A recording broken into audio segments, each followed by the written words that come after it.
ذہنی سکون چاہیے تو اس ویڈیو کو غور سے سنیں اور عمل کریں۔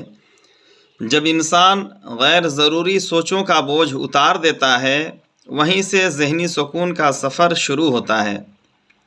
آج سے اپنے ذہنوں کو ہلکا کریں۔ جو بات دل کو چبھتی ہے اسے خاموشی سے اللہ کے سپرد کر دیں، وہی دلوں کو سنبھالنے والا ہے۔ سچ کو ثابت کرنے کے لیے کسی سے ضد کرنے کی ضرورت نہیں ہے، کیونکہ سچ صحیح وقت آنے پر خود ہی ثابت ہو جاتا ہے۔ انسان کو کم از کم اپنی زندگی میں لوگوں کی باتوں سے اتنا تو بے پرواہ ہونا ہی چاہیے کہ کسی کی ناراضگی کا خوف اس کا سکون برباد نہ کرے۔ کسی کو کمزور اور حقیر نہیں سمجھنا چاہیے، کیونکہ راستے کا چھوٹا سا پتھر بھی آپ کو منہ کے